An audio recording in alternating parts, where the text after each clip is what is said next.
If you're British, this film is about you, every one of you.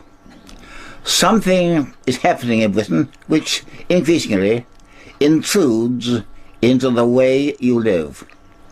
Traditional customs, familiar and trusted patterns of a liberal, compassionate society, the British way of doing things, all are disappearing and being replaced by a frustrating avalanche of alien regulation and bureaucracy.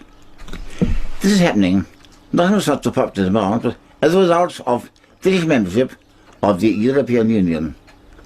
The very character of our unique way of life is being destroyed, and there has been no public debate, consultation, or approval. The people appearing in this film are not politicians or civil servants. They don't seek your vote or your money. They only ask that for a few moments you watch and listen and then make up your own mind. Almost all you're about to hear has been hidden from you. Everything you're about to hear is the truth.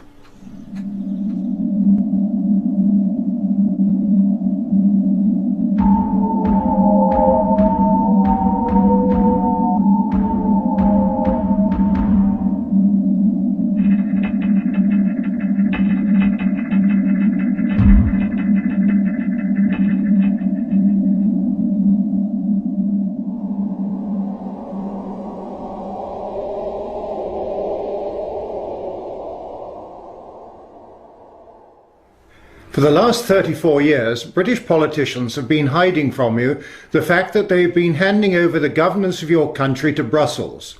This film shows how close they are to completing that process. In 1972, the British people were told that they were joining something called the Common Market. They were assured by Prime Minister Edward Heath that this was just a trading arrangement and involved no loss of essential national sovereignty. In this, the British nation was seriously and deliberately deceived. Today, as a result of that 1972 arrangement, British national identity, a British government, and British independence are about to be sacrificed. Britain is to disappear within a European federal state, and the British people are to be governed from Brussels by unelected foreign officials. A succession of British politicians have continued that 1972 deceit and secretly stripped Britain of self-government. Details of this whole process have been suppressed and kept from you. Most people in Britain haven't a clue as to what is happening.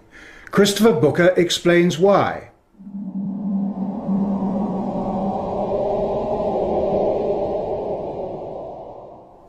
One of the most remarkable things about the European Union is how ignorant people are as to how it came about. A few years ago, when my colleague Richard North and I began researching the history of what is called the European project, we were astonished to find just how distorted and inaccurate all previous accounts of this story had been. The core ideas which have inspired this project go back to the 1920s, and for the men behind it, notably the Frenchman Jean Monnet, their ultimate goal, right from the start, was to create a United States of Europe. Their aim was to place the peoples of Europe under a form of government like nothing the world had seen before, a government that was supranational. To achieve their goal, they came up with two brilliantly clever ideas. The first was that it could never be achieved overnight. It would have to be assembled piece by piece over many years without revealing its ultimate purpose. The other idea was that all the national governments of Europe should be left in place, while being gradually hollowed out from within, as they passed under ever greater control by the supranational power.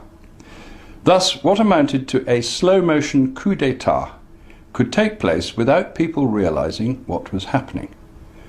That is why we called our story The Great Deception, because such is what the historical evidence shows it to have been. Step one in the early 1950s was Monnet's European Coal and Steel Community. He never intended this body to be anything other than the embryo of what would eventually be a government for Europe. The next step was to widen this into a European Economic Community set up by the Treaty of Rome in 1957. Again, this common market was deliberately intended to be just a cover for their true goal of complete political union. For nearly 30 years, the handing over of powers by national governments continued, the original 6 countries becoming 12, until in the 1980s the project was ready for its next great leap forward. This would need 2 new treaties, the Single European Act in 1986 and the Maastricht Treaty on European Union in 1992, followed in 1997 and 2001 by 2 more at Amsterdam and Nice. By now, the real aims were coming out ever more into the open, as it was agreed that this new supranational government should have its own currency, its own foreign and defence policies, its own court system and police force, all the attributes of a sovereign state. Finally, as the number of member countries rose to 25, it was agreed that as the next great symbolic act in the story, Europe must have its own constitution. In 2005, as we know, this was rejected by the voters of France and Holland. But by now, the project is so far advanced that those behind it believe it must roll on regardless. As we finally wake up to their real aim, how much longer can the wishes of the people of Europe be ignored? Such is the battle in which today, whether we like it or not, we are all involved. The EU constitution Christopher Booker referred to is a major step in the final transfer of power from Westminster to Brussels. But it's more than that. It will mean imposing on the British people a continental view of freedom where nothing is allowed unless the law says so. In Britain, we are free-born from the moment of our birth, able to do anything unless the law prohibits. In the European Union, we are about to lose that. Britain already has a constitution of its own, one that has stood the test of time and been admired and copied by other countries, in particular America, whose founding fathers used the British model when drafting their own constitution. Is it so important that we retain our own constitution? What's so special about it? Here's John Bingley.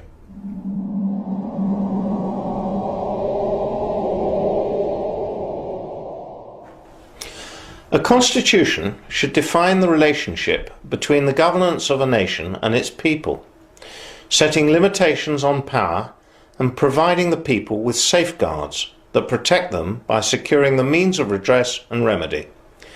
We most certainly do have a British Constitution, and it does just that. Our Constitution has evolved over many centuries and consists of much written law. The best known examples are the Magna Carta in 1215 and the Declaration and Bill of Rights of 1688-9. In Britain we are governed according to the rule of law. The rules contained in our Constitution define how we must be governed. Primarily, the Coronation Oath stipulates the rule of law as the only means of our lawful governance and places limitations on the use of executive power. Those limitations stop the divine right of kings. There ought to be no divine right of politicians either. In short, the British Constitution and the rule of law provide a framework for government by creating boundaries and constraints on the exercise of power. Dictatorial power can only come about when the ruler has both the power to make the law and to enforce it. Mussolini, Hitler and Stalin all achieved this total authority, resulting in staggering bloodshed. Our unique British Constitution prevents such unification of power taking place.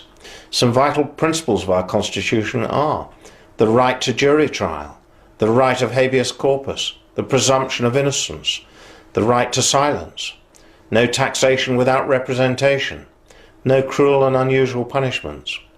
All these principles and others are at the core of our Constitution and integral to our liberty, with a separation of powers as the safeguarding mechanism at its heart. It is entirely different from the continental system of administration and the proposed EU Constitution, where nothing is allowed unless the law permits. Our ancient Constitution determines that the duty of our politicians is to maintain our liberty. Liberty is the norm in Britain and is only constrained by the law. We British are free to do anything unless the law prohibits. The British Constitution has prevented the worst excesses of tyranny or despotism for centuries. Why should we wish to exchange this for a system which supports the unelected, the irremovable and the unaccountable.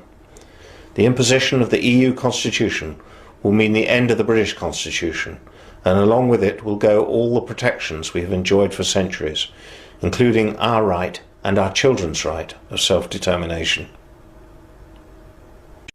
In addition to bringing about the end of our unique British form of freedom, the EU Constitution transfers significant political power to Brussels.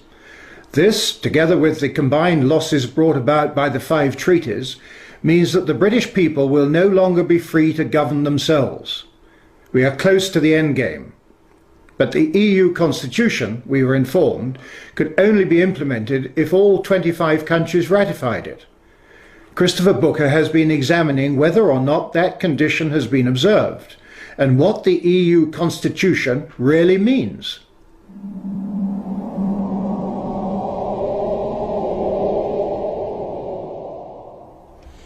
It was in the late 1990s that the political leaders of the European Union began to talk about the need to give Europe a constitution. For decades they had been proceeding with their plan to assemble a supranational government for Europe by stealth. But they had got so far, they now felt, that concealment was no longer necessary. If the United States had a constitution, so should the new United States of Europe. In 2002, delegates from 25 countries met for 15 months in Brussels to draft the new constitution, very much guided by their chairman, Giscard d'Estaing, the former President of France. It then took their governments another year to agree on the final text, this huge document here.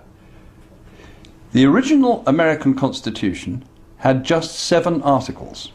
This Constitution for Europe contains 448, which originally covered 800 pages. In some ways, this constitution is just another treaty because it incorporates all the earlier treaties, but it makes the intention to set up a European government much more obvious than ever before.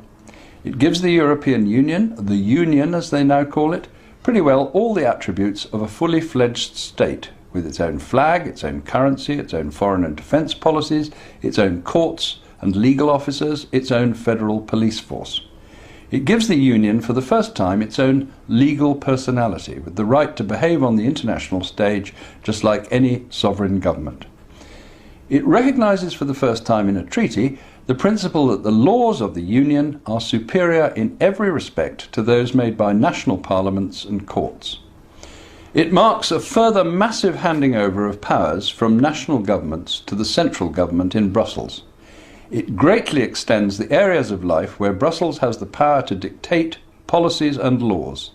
It also reduces almost to vanishing point the right of national governments to veto laws which they do not consider in their country's interests. It includes all the 54 articles of the so-called Charter of Fundamental Rights, the document which we were told by a British minister would have no more legal significance than a copy of the Sun newspaper or the Beano. What this document confirms, in short, is the desire to set up a supranational government which is not elected and which the peoples of Europe cannot call to account or dismiss. It marks the transformation of Europe, in effect, into a one-party state. Yet this is what the governments of Europe agreed to in our name in 2004. Only in 2005, when it was rejected by the voters of France and Holland, did the plan to impose this constitution on us all at last run into a mighty obstacle. For the moment, it has been put on ice, but there are plenty of people at the top in Europe who are looking for ways to bring it back onto the agenda. Meanwhile, they are already pushing ahead with many of its contents, from a European space programme to a common defence policy, just as if their constitution was already legally in force. They are not going to give up. The EU Constitution sweeps up those few areas of governmental power that still, just about, remain British. But what about our economy? Whoever controls the currency controls the country, and at the moment we still have our own currency, the pound sterling. Signing up to the EU Constitution would undoubtedly increase the pressure on Britain to enter the single currency. This would mean Britain's economy being controlled by the foreign bankers of the European Central Bank in Frankfurt. Ian Milne has been looking at EU economics.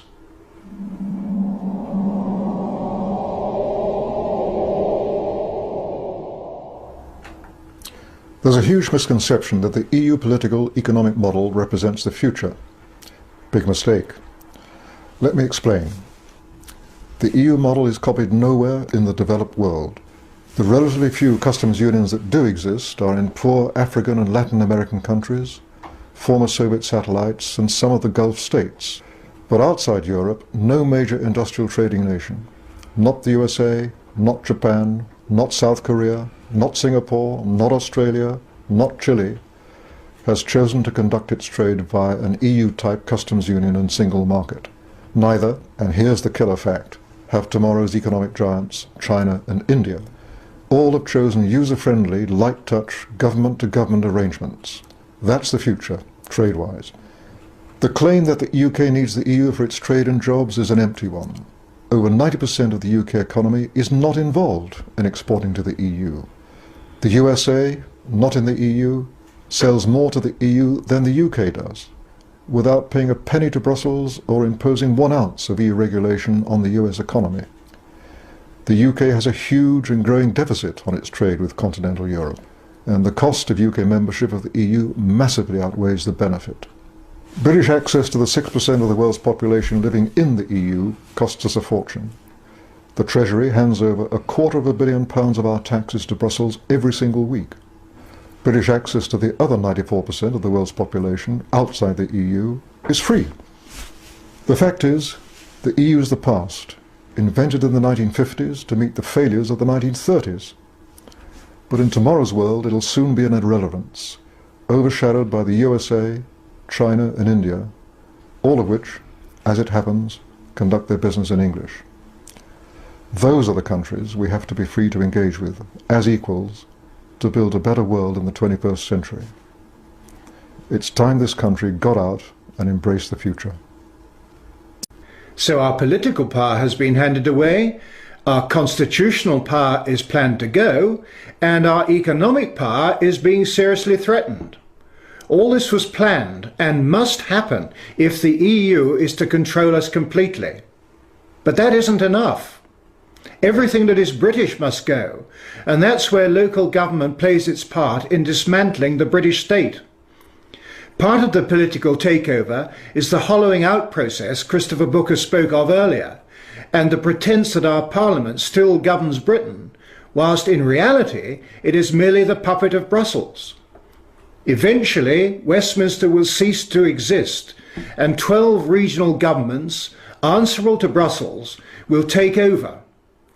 This breakup of Britain has been investigated by Lindsay Jenkins.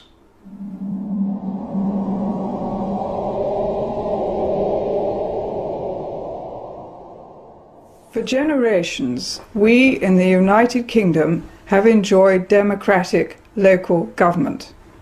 We've elected councillors for our town or county councils. Many of us have volunteered to be parish councillors, unpaid, to do our bit for the village. But within a year or two, it will all be gone. Most of it has gone already. The Treaty of Rome was the death knell for democratic government. Today, county, borough and parish councils are all giving way to regions, to sub-regions and sub-sub-regions, the European Union's system of local government.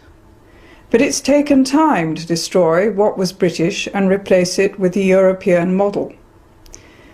John Major began the rot with government offices in the regions, new divisions, never before known in this country.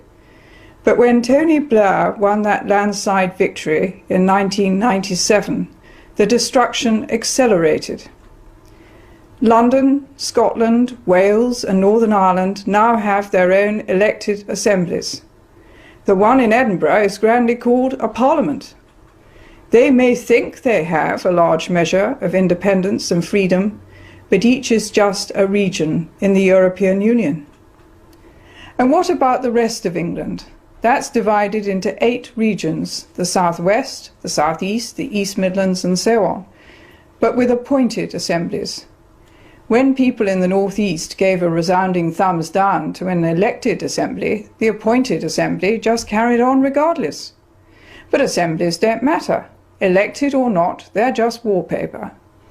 One assembly member told me that he got his massive pile of papers just days before a meeting, and he had no real idea of what was going on. Only the few who drive this process know. They're the assembly officers, the permanent staff, confident, powerful, professional. They're the real power brokers. It's a charade of democracy. The new regions are getting more and more power. Planning. How we can use our land, British land, has already been removed from elected local and county councils and is directed from Brussels. Every region's plans now have to fit into the Brussels plan. Soon it will be the turn of the police and their new super regional forces. Will they answer to the European Union's police force, Europol, in The Hague? Soon London will be just a regional capital and not a focus of the nation state, because there won't be a nation state, just a collection of European regions. Britain will have disappeared. As you have seen, since 1972, the balkanization of Britain into 12 EU provinces has continued apace, so that today the process of deconstructing Britain is almost complete. And there is nothing our politicians seem willing to do about it, albeit that it is in defiance of our own constitution. So, is this the end of Britain and the right of the British to govern themselves? Is EU membership, as some would have you believe, inevitable? And is there an alternative to being part of a European federal state? Well, here are two views of the future from two very different standpoints. First, Ian Milne again.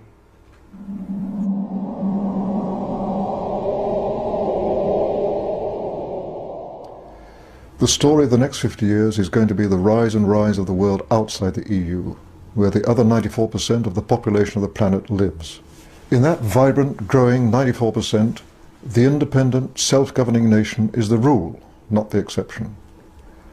Our English-speaking cousins in America, Canada, Australia, New Zealand, South Africa, Singapore are proud to be self-governing nations. The world's second biggest economy, Japan, is proud to be a self-governing nation. So are those coming superpowers, China and India. For all these countries, big and small, the idea of surrendering the power to govern themselves, as Britain has done, to a supranational bureaucracy, and a corrupt one at that, is literally incomprehensible. We're the third biggest trading nation in the world, ahead of Japan, and the fifth biggest economy in the world.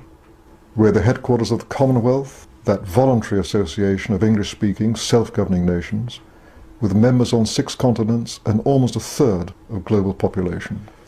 So the claim that we'd be isolated outside the EU is pure, unadulterated nonsense. Just think of the benefits of reclaiming our independence by leaving the EU and joining that growing 94% of the world. First, trade. We already do 50% more of our trade outside the EU than with the EU. And our exports outside the EU are growing faster than our exports to the EU. We'd focus on the Asia-Pacific region, which is currently growing 5 times as fast as the EU. We'd resume our seat and vote at the World Trade Organization. We'd resume our trading alliances with our friends in the Commonwealth. And we'd strike up new ones with the Asian tigers.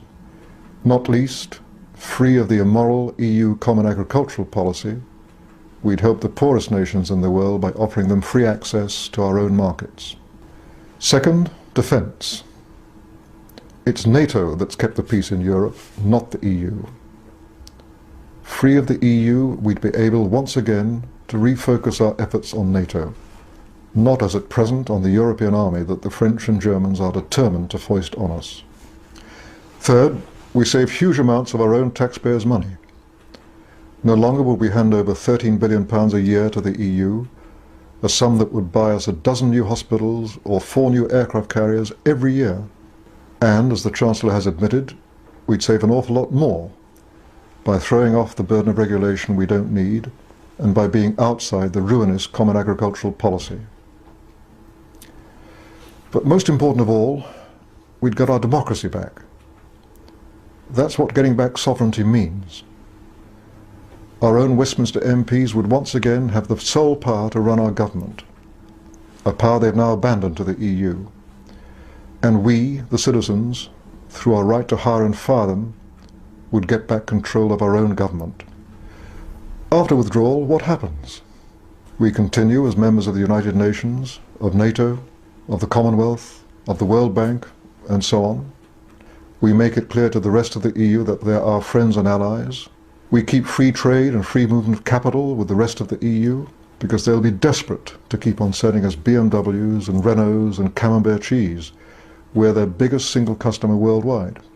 They sell us far more than we sell them, which means that more of their jobs depend on trade with us than on the other way round. Finally, how do we get out? It's simpler than you'd think. First, we get the support of the British people in a referendum, and then we repeal the 1972 European Communities Act, by which we joined the then common market. That's all we have to do. The rest is detail. There is much more we could have told you about the European Union. The fact that it operates a system of bookkeeping enabling massive and continuing fraud, resulting in its own auditors failing to accept and sign off the books of account for any of the years since 1994. The fact that all the important decisions affecting you and I are taken behind closed doors, in total secrecy, and the fact that all the people who make those decisions are unelected to those positions, unaccountable to anyone, and largely unknown. But time does not permit. Whatever happens from now on depends very much on you. You must make up your mind as to what kind of country you want to live in, and in which your children can grow in freedom. If you are disturbed or concerned by what you've seen in this film, please don't take our word for it. Check it out for yourself. A list of books, pamphlets and other sources are included at the end of this film. Vladimir Bukovsky spent a total of 12 years in Russian psychiatric prisons and labor camps for defending human rights during the 1960s and 1970s. His last period of imprisonment was in 1971. He came to the West in 1976 and now lives in Cambridge. He has experienced firsthand a system which he considers ominously similar to the one being imposed upon us. If he is right, then the Britain you and I know truly is on the brink of extinction.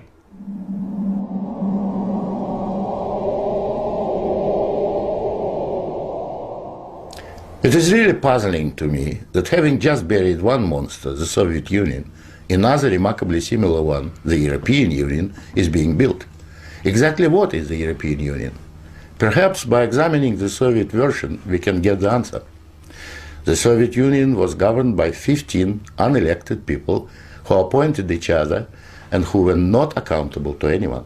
The European Union is governed by 24 people who appoint each other, meet in secret, and are not accountable to anyone, and whom we cannot sack.